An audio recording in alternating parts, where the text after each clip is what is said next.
Hi friends, காலையில் எழுந்திரிச்சோன்னே ரொம்ப சோம்பேறியாக இருக்கா உங்களுக்கு?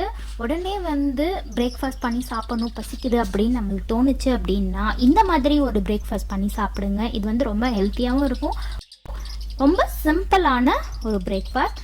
நான் இப்போது 2 முட்டை எடுத்திருக்கேன். 2 முட்டை நான் 2 பேருக்கு பண்ணுறதுனால 2 முட்டை எடுத்திருக்கேன்.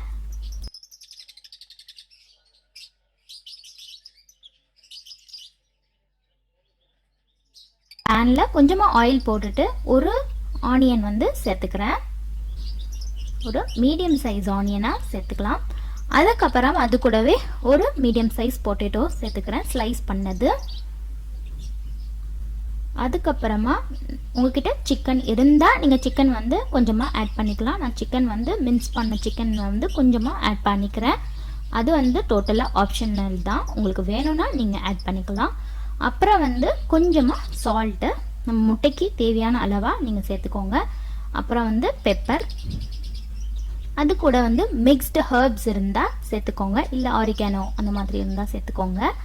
அப்புறம் சில்லி ஃப்ளேக்ஸு, இதெல்லாம் போட்டு கொஞ்சம் நல்லா சாட்டே பண்ணிக்கோங்க. சிக்கனு அந்த பொட்டேட்டோலாம் கொஞ்சம் நல்லா வேகிற அளவுக்கு பண்ணிவிட்டு அதுக்கப்புறமா அதுக்கு மேலே கொத்தமல்லி இலையை தூவி விட்டுக்கலாம். அவ்வளோதான். இதை என்ன பண்ண போகிறோம்னா, இப்போது நம்ம அடித்து கலக்கி வச்சுருக்கோம்ல முட்டை, அது கூட நம்ம சேர்த்துக்கலாம்.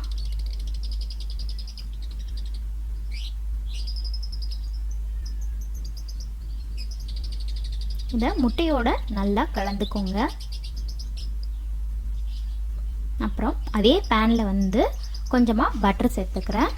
எல்லா இடமும் ஸ்ப்ரெட் பண்ணி விட்டுட்டு அதுக்கப்புறமா நம்ம அடித்து கலக்கி வச்சுருக்க முட்டையை இதில் சேர்த்துக்கலாம்.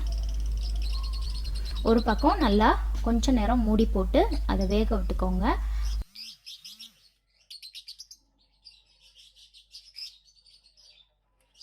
திருப்பும்போது பார்த்து உடையும். ஸோ நான் சட்டியை அப்படியே வச்சுட்டு அதுக்கு மேலே அப்படியே கவுத்திட போகிறேன். ஸோ இந்த மாதிரி உடையாமல் நம்மளுக்கு கிடச்சிடும். அதுக்கு மேலே சீஸ், உங்கள்கிட்ட என்ன சீஸ் இருந்தாலும் நீங்கள் அதை ஸ்ப்ரெட் பண்ணிக்கோங்க. மொசரல்லா சீஸ் இருந்தால் இன்னமும் நல்லாயிருக்கும். என்கிட்ட இந்த க்யூப் சீஸ் இருக்கிறதுனால நான் அதை இப்போ யூஸ் பண்ணிக்கிறேன். ஃபுல்லாக ஸ்ப்ரெட் பண்ணி விட்டுட்டு அதுக்கப்புறம் மேலே கொத்தமல்லி இலையும் கொஞ்சமாக ஆலிவையும் நான் சேர்த்துக்கிறேன்.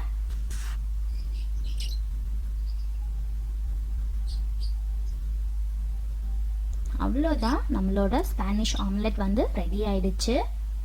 ரொம்ப சிம்பிளாகவும் ரொம்ப டேஸ்ட்டாகவும் இருக்கும். நடுவில் அந்த பொட்டேட்டோ சிக்கன்லாம் வரது செம டேஸ்ட்டாக இருந்தது. ட்ரை பண்ணி பாருங்கள். அப்புறம் இதில் நம்ம ஹர்ப்ஸ் சேர்த்துருக்கனால அதோட வாசனையும் ரொம்ப சூப்பராக இருக்குது.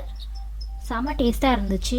சீஸோடு சேர்த்து சாப்பிடும்போது உங்கள்கிட்ட ஆலிவ் இருந்தால் நீங்கள் ஆலிவ் யூஸ் பண்ணிக்கலாம். ஆலிவ் இல்லைன்னா அதை ஸ்கிப் பண்ணிக்கோங்க.